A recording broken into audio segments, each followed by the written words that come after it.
السلام علیکم ورحمۃ اللہ وبرکاتہ نحمدہ ونصلی علی رسولہ الکریم اما بعد۔ امید کرتے ہیں آپ تمام سسٹرز خیر عافیت سے ہوں گی اور ایمان کی بہترین حالت میں ہوں گی۔ اللہ رب العزت سے دعا ہے آپ کی طرف حال بڑھنے والا شر خیر بدل دے، آمین۔ پیاری سسٹرز، ہم لوگ سورۃ الانعام آیہ مبارکہ 157 تک ترجمہ تفسیر کر چکے تھے۔ آج 3 آیہ مبارکہ کا لیسن پڑھنے کی کوشش کریں گے۔ رب اشرح لی صدری ویسر لی امری واحلل عقدۃ من لسانی یفقہوا قولی اللہم بارک لنا فی اوقاتنا اللہم فقہنا فی الدین اللہم انی اسألک الہدی والتقی والعفاف والغنی اللہم الہمنی رشدی واعذنی من شر نفسی اعوذ باللہ من الشیطان الرجیم بسم اللہ الرحمن الرحیم۔ هل ينظرون إلا أن تأتيهم الملائكة أو يأتي ربك أو يأتي بعض آيات ربك يوم يأتي بعض آيات ربك لا ينفع نفسا إيمانها لم تكن آمنت من قبل أو كسبت في إيمانها خيرا قل انتظروا إنا منتظرون إن الذين فرقوا دينهم وكانوا شيعا لست منهم في شيء إنما أمرهم إلى الله ثم ينبئهم بما كانوا يفعلون من جاء بالحسنة فله عشر أمثالها ومن جاء بالسيئة فلا يجزى إلا مثلها وهم لا يظلمون۔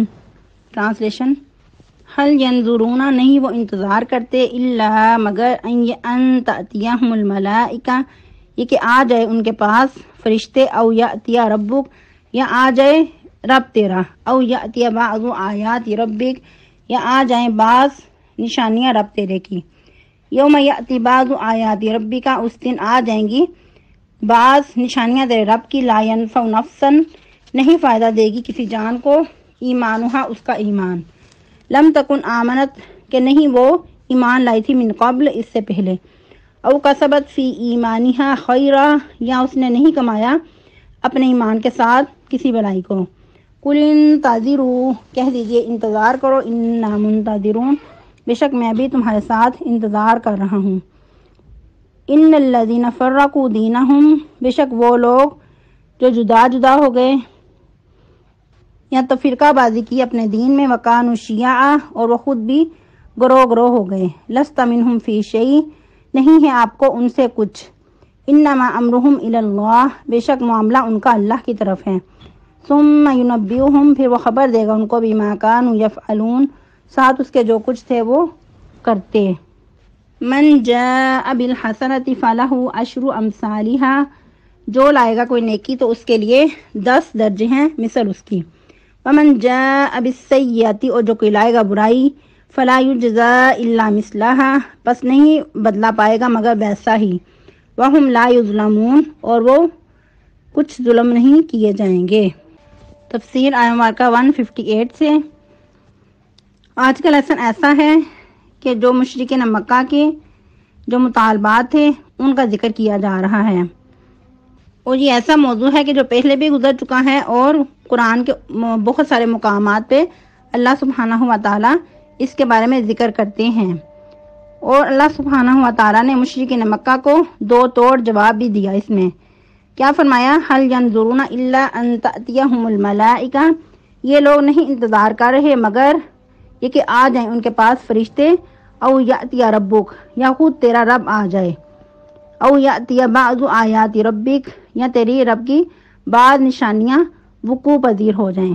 جیسا کہ ہم پہلے بھی پڑھ چکے، یہ لوگ کبھی کہتے کہ فرشتے ہم سے آ کے کلام کریں، کبھی کہتے کہ قبر پھٹے اور اس میں سے مردے ہمارے سامنے زندہ ہو کے نکلیں، کبھی کہتے کہ مردے نکل کر ہمیں بتائیں کہ قبر میں واقعی عذاب ہوتا ہے، یا کہتے کہ آسمان پہ سیڑھی لگا کر کوئی لکھی ہوئی کتاب ہمارے سامنے لاؤ، اس کو ہمارے سامنے لا کے پڑھو تو پھر ہم ایمان لائیں گے کہ تو واقعی سچا پیغمبر ہے۔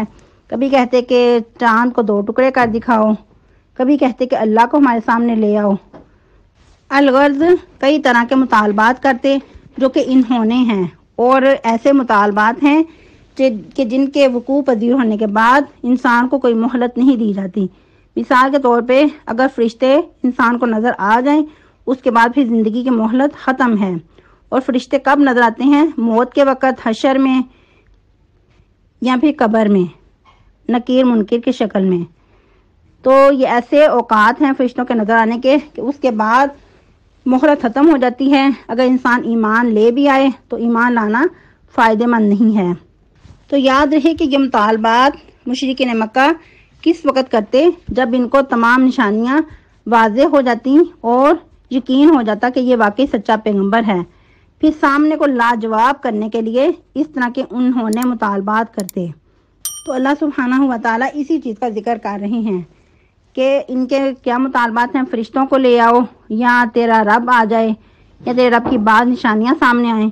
تو اللہ تعالیٰ فرما رہے ہیں کہ اگر نشانیاں کچھ سامنے آ جائیں، یوم یأتی بعض آیات ربک، جس دن کچھ نشانیاں واضح ہو جائیں گی، لا ينفع نفسا ایمانہا، اس وقت کسی جان کا ایمان لانا اس کے لیے فائدہ مند نہیں ہوگا، جبکہ لم تکن آمنت من قبل، جبکہ وہ اس سے پہلے ایمان نہیں لائی تھی۔ کوئی نفس ایمان اس وقت لائے گا تو اس کا ایمان لانا اس کے لیے فائدہ مند نہیں ہوگا۔ او کسبت فی ایمانہا خیرا، یا اس نے اپنے ایمان کے ساتھ کوئی بلائی نہیں کمائی ہوگی، کیونکہ زبانی کلامی ایمان لے آنا انسان کے لیے فائدہ مند نہیں ہے۔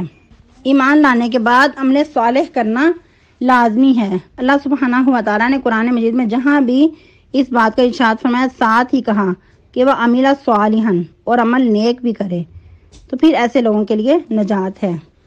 پھر اللہ تعالیٰ فرما رہے ہیں قل انتظروا، آپ فرما دیجئے کہ انتظار کرو، انا منتظرون، میں بھی تمہارے ساتھ انتظار کرتا ہوں۔ یعنی کہ آخر کار انجام جو بھی ہوگا، عاقبت کا گھر کس کے لیے ہے، سب کچھ یہ پھر ظاہر ہو جائے گا۔ اچھے انجام اور برے انجام کے لیے ایک وقت کا انتظار کرو۔ اب اس آیہ مبارکہ کو کچھ احادیث مبارکہ کی روشنی میں سمجھتے ہیں۔ جیسا کہ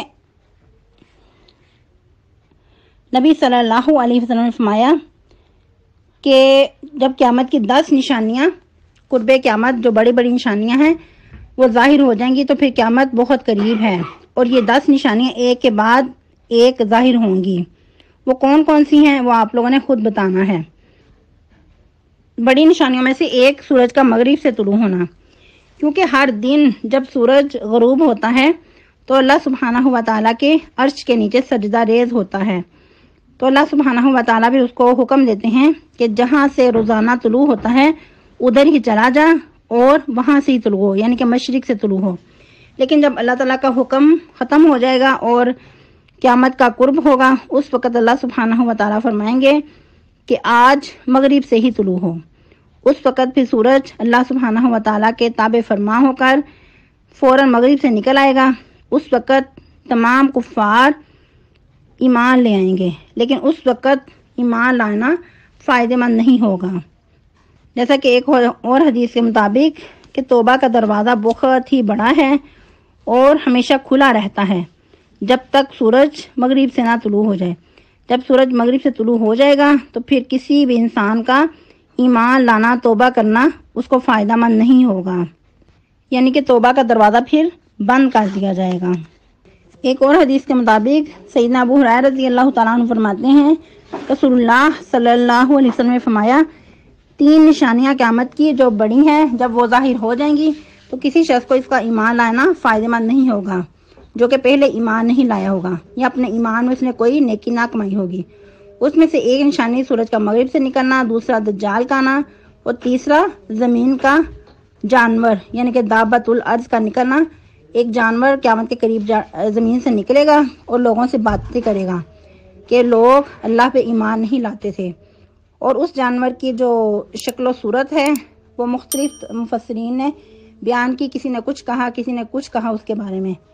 حقیقت الحال اللہ تعالیٰ کو ہی معلوم ہے کہ وہ کیسا جانور ہوگا۔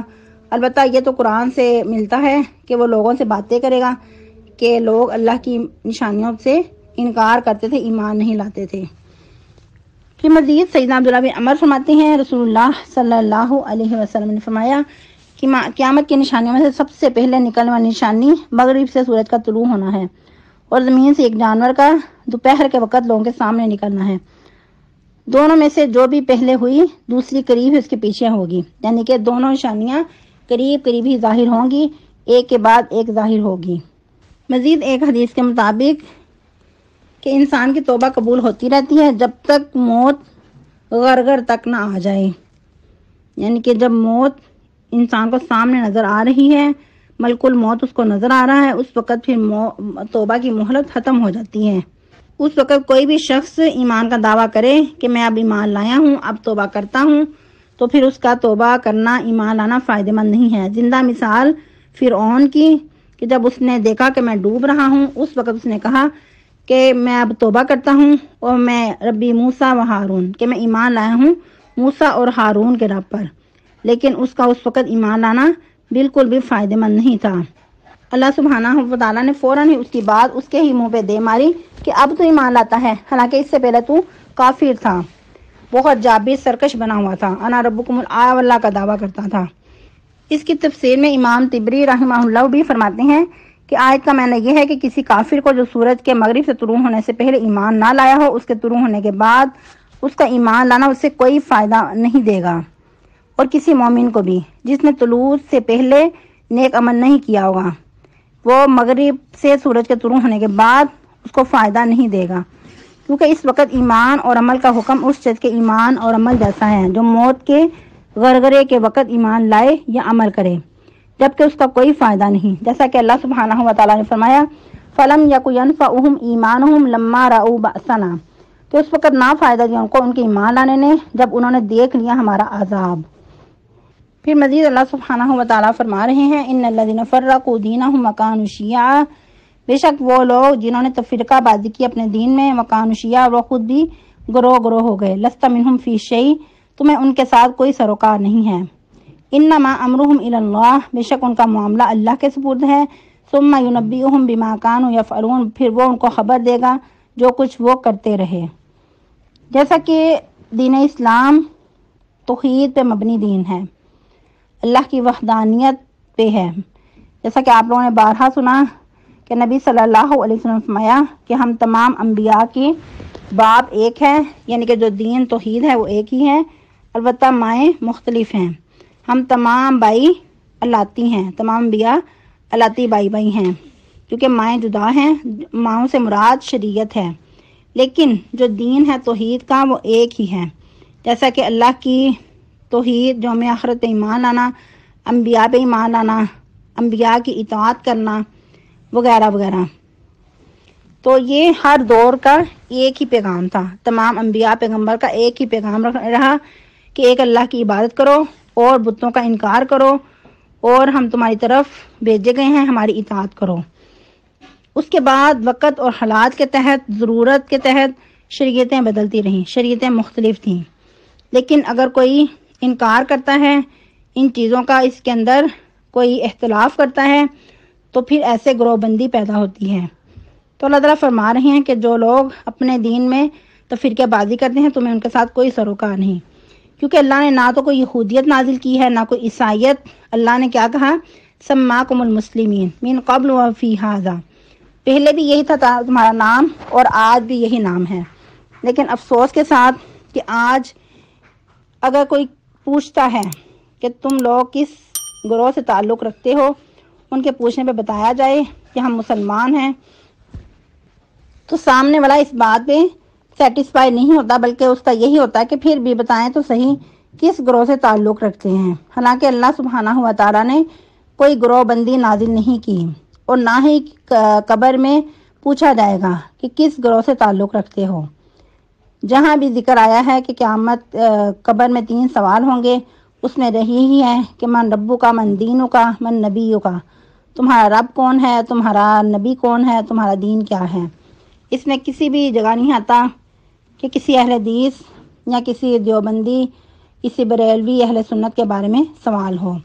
تو پھر ان گروہ بندیوں کے پیچھے ہم کیوں پڑتے ہیں، کیوں اپنا وقت برباد کرتے ہیں ان چیزوں کے پیچھے پڑھ کر، اور اتنی لمبی بحثیں کر کے اور چھوٹی چھوٹی باتوں پہ اتنے لمبے چوڑے اختلاف لے کر بیٹھ جاتے ہیں۔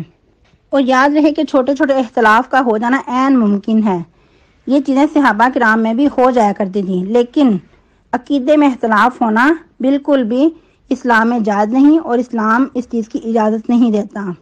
تو اللہ سبحانہ و تعالیٰ کیا حکم دے رہے ہیں؟ انما امرہم الی اللہ، کہ ایسے لوگوں کا معاملہ پھر اللہ کے سپرد کرو، تم ان کے ساتھ کوئی سروکار نہیں ہے، تم ان چیزوں کے پیچھے نہ پڑو، کیونکہ لست منہم فی شیء، تمہیں ان کے ساتھ کوئی معاملہ نہیں کرنا، کوئی سروکار نہیں ہے، کیونکہ ایسے لوگوں کے ساتھ جب بحث مباحثہ کرتے ہیں تو سوائے نفرتوں کے، وقت کے ضیاع کے اور کچھ حاصل نہیں ہوتا۔ تو کرنا کیا ہے؟ نبی صلی اللہ علیہ وسلم کی سنت مطہرہ کو سامنے رکھنا ہے۔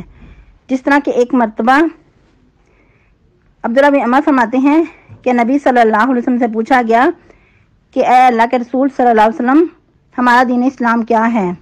تو آپ صلی اللہ علیہ وسلم نے کیا فرمایا؟ ما انا علیہ و اصحابی، کہ جس پر میں اور میرے صحابہ کرام موجود ہیں، یعنی کہ جس دین کو اختیار کیے ہوئے ہیں وہی ہمارا منہج ہے، جو اس پر چلے گا وہ نجات پا جائے گا۔